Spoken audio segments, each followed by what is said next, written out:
बच्चों, आज हम लोग 9th क्लास का फिजिक्स मोशन चैप्टर पढ़ने जा रहे हैं, जिसका हमने पहले एक क्लास हमने किया है। अब दूसरा क्लास करने जा रहे हैं, जिसमें हम लोग पिछले क्लास में हम लोगों ने पढ़ा था कि रेस्ट एंड मोशंस के बारे में समझा था। उसके बाद हम लोगों ने फिजिकल क्वांटिटीज का क्लासिफिकेशंस देखा था, स्केलर एंड वेक्टर। अब हम लोग मोशन चैप्टर के जो टॉपिक है, टर्म्स रिलेटेड है मोशन से, उसके बारे में हम लोग पढ़ते हैं। तो पहला टॉपिक है हमारा डिस्टेंस।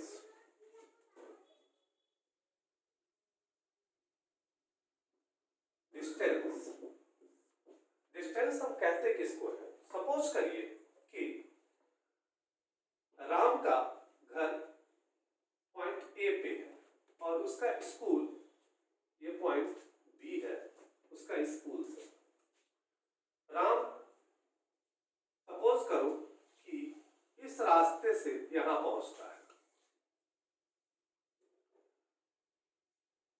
यानी कि ए सी बी वाले रास्ते से वो पहुंचता है अपने स्कूल। तो उसके घर से स्कूल का जो डिस्टेंस होगा वह क्या होगा? The actual path length covered by the children called distance. तो हम लोग इसका डेफिनेशन लिखेंगे। द एक्चुअल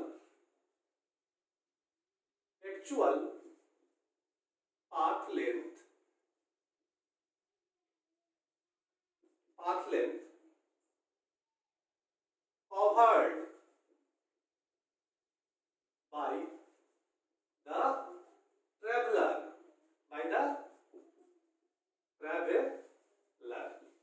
यानी कि जो व्यक्ति मोशन में है, जो एक्चुअल पाथ लेंथ जो कवर करता है, उसी को हम लोग कहते हैं कॉल्ड डिस्टेंस। हमने पहले ही बता दिया था कि distance is a scalar physical quantity. It is a scalar physical quantity.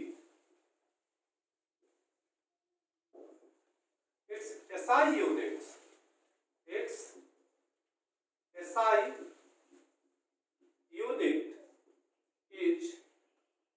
Metre.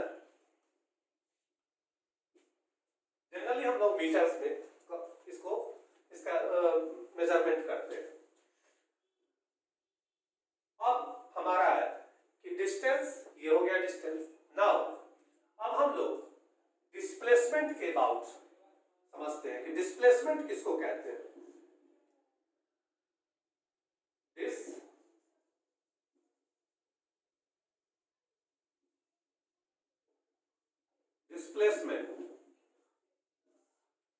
Displacement देखिए, ध्यान दीजिए।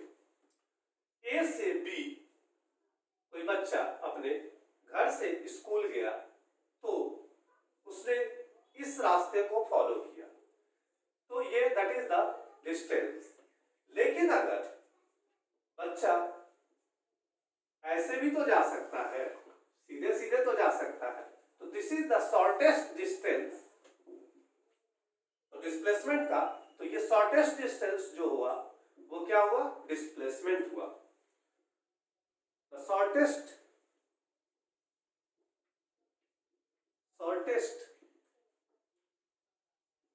Distance covered by a traveler from its initial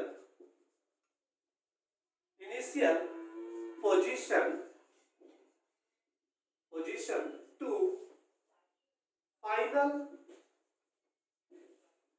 position called displacement। displacement. Its SI unit, it is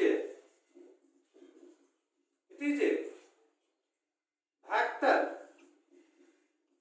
physical quantity.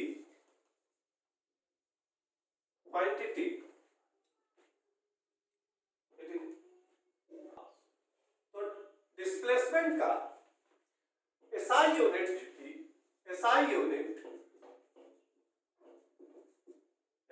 क्या होगा? Metre ही होगा।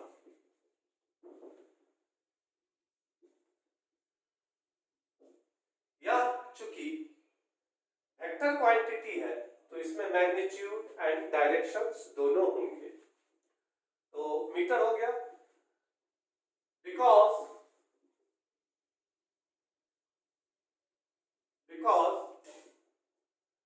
it is a vector physical quantity. Because it is a vector physical quantity, it has both magnitude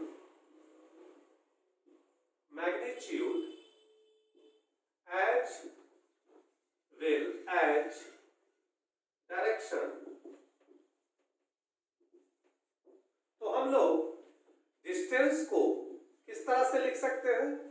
distance is equal to only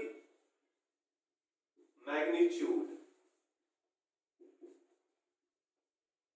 displacement is equal to magnitude plus direction. तो हम लोग इस तरह से लिख सकते हैं कि displacement is equal to magnitude की जगह पर अगर हम डिस्टेंस को डाल दें तो डिस्टेंस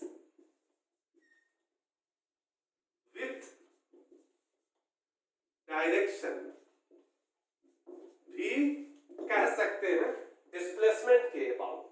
ओके, तो अब इन दोनों पर कुछ एक क्वेश्चंस हैं जिसको हम यहां पर राइट डाउन कर देते हैं, आप लोग उसको बना लीजिएगा एंड देन हम लोग आगे का टॉपिक पढ़ेंगे। अभी इसको रिकॉर्ड।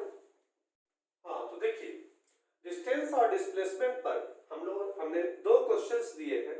फर्स्ट क्वेश्चन में a body travels from point A to B, find the distance and displacement। देखिए यहां से कोई ऑब्जेक्ट इस सर्किल में, यहां से कोई ऑब्जेक्ट चलता है इस सर्किल का जिसका रेडियस r है, यहां से चलता है इस रास्ते होकर वो B पर पहुंचता है।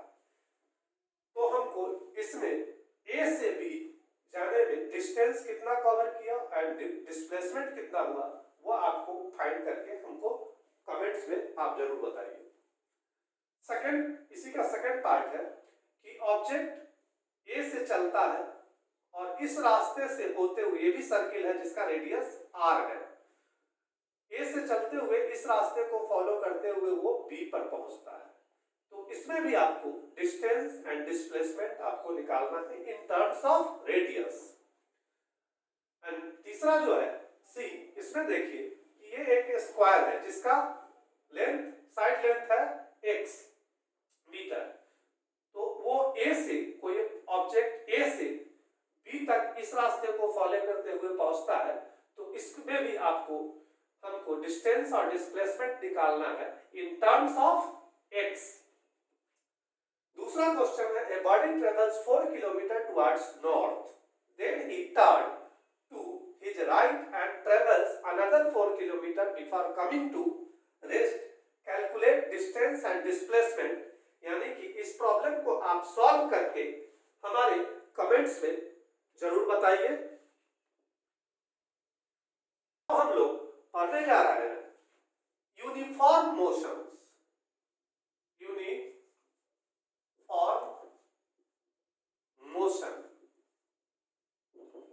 यूनिफॉर्म मोशन किसको कहते हैं?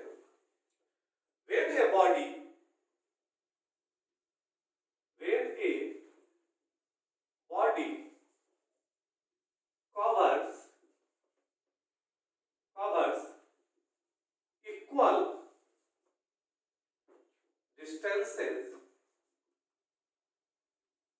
when a body covers equal distances in equal interval of time. Example देखिए, ये कोई स्ट्रेट पाथ है, ये कुछ जगहों के नाम है A, B, C and D। कोई बाइक राइडर यहां से वो चलता है एक फ्रॉम पॉइंट A से, तो और A और B और C और D के बीच में क्या है, डिस्टेंस इक्वल है, x kilometre, again C to D x kilometre. तो A से B में उसको जो पहुंचने में, राइडर को पहुंचने में जो टाइम लगता है, वो टाइम जो लगता है T1 सेकेंड मान लेते हैं, T1 सेकेंड। B से C पर पहुंचने में उसको लगता है टाइम T2 सेकेंड, और C से D पर पहुंचने में जो समय लगता है वो T3 सेकेंड लगता है। तो हमारा डेफिनेशन कहता है कि यूनिफॉर्म मोशन तभी होगा when a body covers equal distances in equal interval of time, यानी कि डिस्टेंस x कवर करने में T1, T2, T3 लगा, मीनिंग दैट कि ये जो T1 और T2 और T3 जो है वो एक समान होगा, यानी कि T1 is equal to T2 is equal to T3, यानी कि in equal interval of time. Clear है? अब इसको यूनिफॉर्म मोशन को हम लोग ग्राफिकली कैसे रिप्रेजेंट करेंगे? Graphical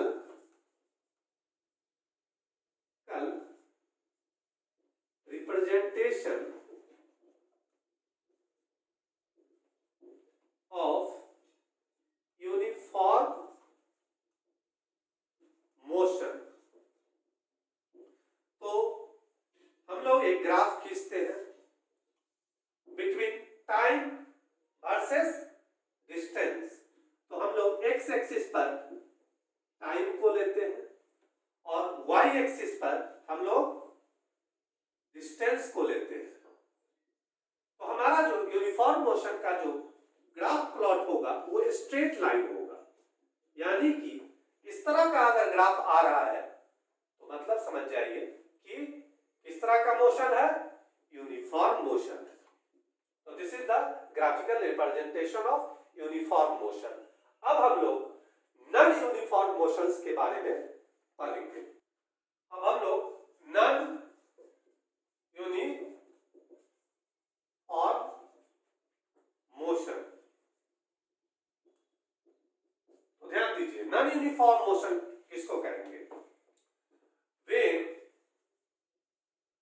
a body covers unequal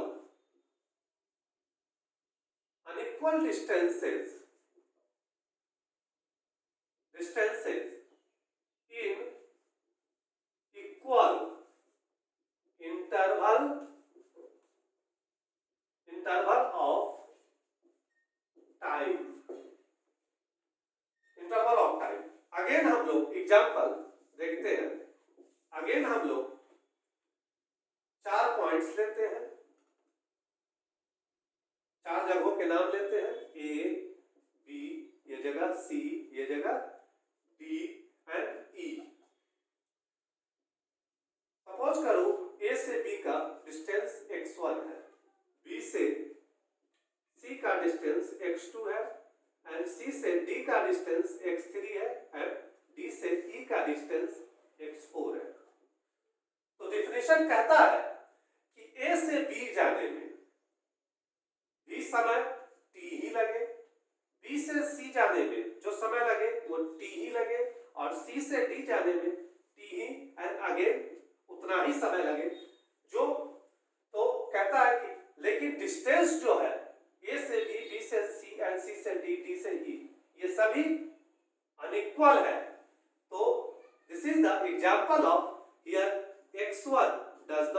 equal to x2, does not equal to x3, does not equal to x4, whereas time t is equal to t, अगर मान लो कि ये t1 होता है, ये t2 होता है, ये t3 होता है, ये t4 होता है, तो t1 is equal to t2 is equal to t3 is equal to t4. This is the non-uniform motion. Now, graphical representation. Graphical representations of non-uniform motion. Non-uniform motion को हम लोग ग्राफिकली कैसे रिप्रेजेंट करेंगे? तो देखिए, इसमें दो केसेस होंगे। पहला कि अगर ऑब्जेक्ट का जो स्पीड है वो घट रहा हो और दूसरा स्पीड बढ़ रहा हो। तो पहला देखिए कि अगर इस कुछ इस तरह का टाइम इधर लेते हैं हम लोग, टाइम और इधर डिस्टेंस, अगर कुछ स्लोप कुछ इस तरह का आ रहा हो, कुछ इस तरह का आ रहा हो, तो इसको हम लोग यानी कि इसको हम लिखेंगे continuous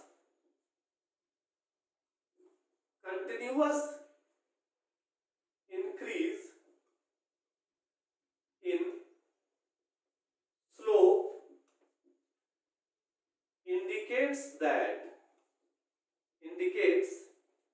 that the motion will be accelerated यानी कि ये एक्सेलरेटेड मोशन है। अगर ग्राफ कुछ इस तरह से आ रहा हो, हम लोग यहां देख लेते हैं, ग्राफ कुछ इस तरह से आ रहा हो कि ये देखिए, ग्राफ कुछ इस तरह से आ रहा हो, तो हम लोग इसको देखिए क्या लिखेंगे? ये डिसेलरेटेड मोशन का एग्जांपल है। यहां देखिए हम लोग लिखेंगे इस पर कि अगर इधर हम लोग टाइम लेते हैं और इधर डिस्प्लेसमेंट लेते हैं, तो हम लोग लिखेंगे कि continuous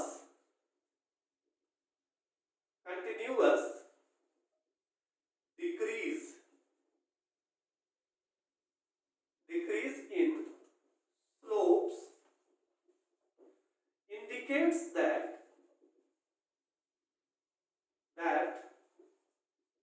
indicates that the motion will be decelerated